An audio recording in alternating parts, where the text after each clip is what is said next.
You can feel it in the air. You can see it in the changing of our leaves.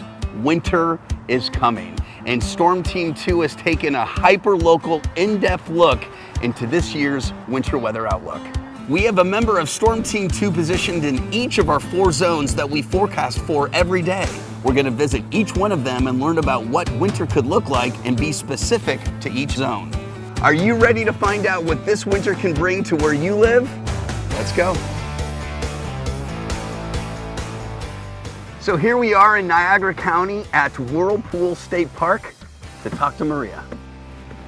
So I'm here with Maria at a very special place to her. This park in Niagara County means a lot to you. You spend a lot of time here. A lot of growing time up. Here. Yeah. And so with this beauty and the fall colors, my goodness, what are you thinking about this upcoming winter here?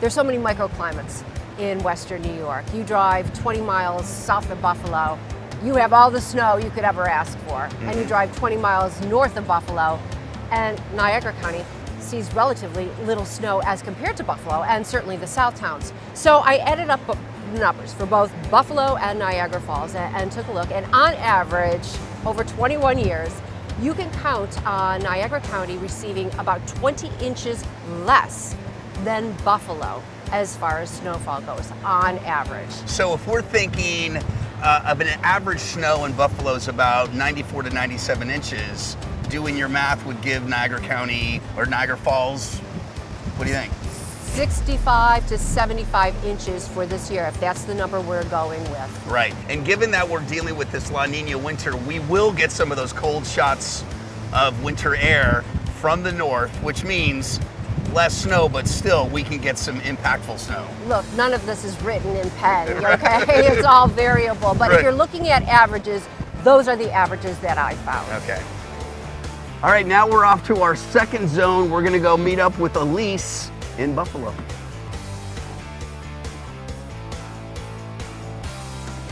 We're here. You know what can make this winter interesting is we're coming into a 3rd year La Niña. 3 La Niña years in a row. That's only happened twice in recorded history, and each of those produced a very different kind of winter. It'll be something to watch. Also, this La Niña seems to be as strong as last year's, which means it could have similar impacts on our winter here in Buffalo. I'm here with Elise at Hoyt Lake in Delaware Park to talk about our winter here in Buffalo this year. What do you think? Well, and you know, last year, Buffalo loved the snow with over 97 inches falling in the city. And in fact, a third of that came from 2 record lake effect events. Right. They set daily snowfall records. And when we think about each winter year to year, you can't rule out some lake effect events. But I really think that we could see some bigger synoptic snows from bigger weather systems. And keeping in mind that 3rd year La Niña, we could also see some cold air outbreaks, as we have previously seen with those 2 3rd year La Niñas. But as for snow, I think we could see just as much this winter, with about 85 to 95 inches of snow falling here in Buffalo. Hey, thanks, Elise. You know, she brought up lake effect snow, so let's go next to where a lot of lake effect snow falls every year.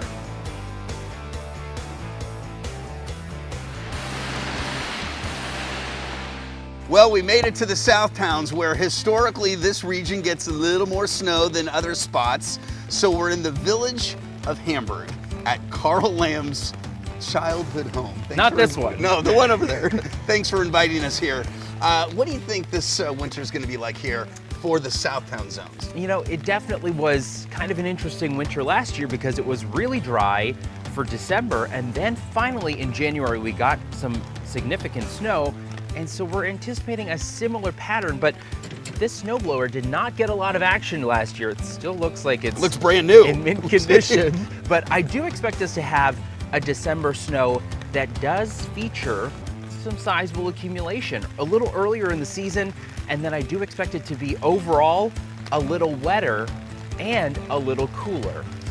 Give us a snowfall range that you think, if on average the South Towns gets anywhere between, let's say, 100 and 110 inches of snow a year, how do you think we're going to do compared to average? I think we're pretty much right on average. It's going to look a little different in terms of when it actually falls, but I do expect us to be right around 95 to 100 inches of snow this year. So it's the South Towns because it could be really snowy for areas in Springville, just down the 219, and we get spared a little bit here, but always worth watching. Hey, thanks a lot, Carl. You know, he mentioned that areas just south of here get a lot more snow. Of course, we're talking about the southern tier. We're actually going to go to the location in the southern tier that historically gets more snow than anybody else.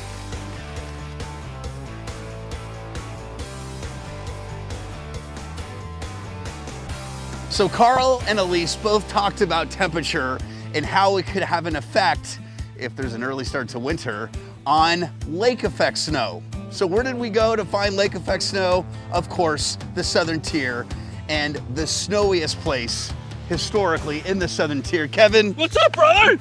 We made it to Perrysburg. Welcome to the jungle. The jungle? Well, sorry, I was listening to Guns N' Roses on the way down. Welcome to the southern tier. But this is where more snow falls than any place else.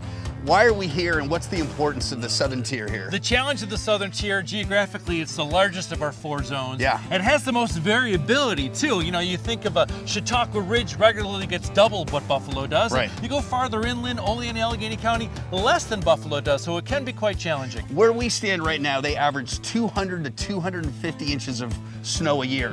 If the lake were to freeze over soon, which Yes. could happen, that could affect totals here. And that's why I think Perrysburg is going to reclaim its title. Last year it was not the snowiest. No, it wasn't. It was Warsaw. It was Springville a couple years before that. I think Perrysburg regains its title, as it does, you know, about 50% of the years, as the snow capital of Western New York. How much do you think they're going to get across the southern tier this winter? Well, I'll say Olean less, but 75 inches. Jamestown 100 inches. Ellicottville 150.